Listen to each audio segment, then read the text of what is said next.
నమస్కారం మిత్రులారా, ఈరోజు ఒక ప్రశ్న అడగాలి. బౌద్ధ పెళ్లిలో చికెన్ పెట్టొచ్చా? అలా చేస్తే అంబేద్కర్ గారు ఒప్పుకుంటారా? ఈ ప్రశ్న కేవలం ఆహారం గురించి కాదు, ఇది మన బౌద్ధ ఆచరణ గురించి. ఈరోజు చాలామంది పెళ్లి రోజు బుద్ధుడి ఫోటో పెడుతున్నారు, అంబేద్కర్ గారి ఫోటో పెడుతున్నారు, బౌద్ధ పద్ధతిలో పెళ్లి చేస్తున్నారు. కానీ అదే పెళ్లిలో చికెన్ మటన్ వడ్డిస్తున్నారు. అప్పుడు ప్రశ్న వస్తుంది, బుద్ధుడు చెప్పిన కరుణ ఎక్కడ? అంబేద్కర్ గారు చెప్పిన మార్పు ఎక్కడ? ఎందుకంటే బౌద్ధం అంటే కేవలం ఒక మతం కాదు, బౌద్ధం అంటే అహింస, దయ, కరుణ. బుద్ధుడు జీవహింస చేయొద్దని చెప్పాడు. అంబేద్కర్ గారు కూడా బౌద్ధం స్వీకరించినప్పుడు కేవలం పేరు మార్చమని కాదు, మన ఆలోచన మారాలని చెప్పారు.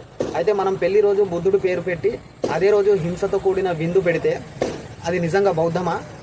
మనం ఒక విషయం ఆలోచించాలి. పెళ్లి రోజు మాత్రమే బుద్ధుడు ఫోటో పెట్టి అంబేద్కర్ గారి పేరు చెప్పి మిగతా రోజుల్లో వారి బోధనలు పాటించకపోతే అది గౌరవమా, లేక పేరుని మాత్రమే ఉపయోగించుకోవడమా?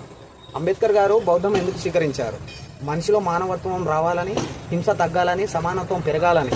కానీ మనం ఫోటోలు పెడుతూ వారి విలువలను పాటించకపోతే అది బుద్ధుడికి, అంబేద్కర్కి నిజమైన గౌరవం కాదు. బుద్ధుడి ఫోటో పెట్టడం గొప్ప కాదు, బుద్ధుడి మార్గంలో నడవడం గొప్పది. అంబేద్కర్ గారి పేరు చెప్పడం గొప్ప కాదు, అంబేద్కర్ గారి ఆలోచనలను ఆచరణలో పెట్టడం గొప్పది. కాబట్టి ప్రశ్న ఒక్కటే, మనం బౌద్ధం ఆచరిస్తున్నామా, లేక బౌద్ధం పేరుని మాత్రమే ఉపయోగిస్తున్నామా? ఈ ప్రశ్న ప్రతి ఒక్కరూ ఆలోచించాలి. ఎందుకంటే పేరు కంటే ఆచరణ గొప్పది. జై భీమ్, నమో బుద్ధయ. మరో అంశంతో మళ్ళీ కలుద్దాం. ఈ విషయంపై ఖచ్చితంగా కామెంట్ చేయండి, నచ్చితే లైక్ చేయండి. మరో అంశంతో మళ్ళీ కలుద్దాం.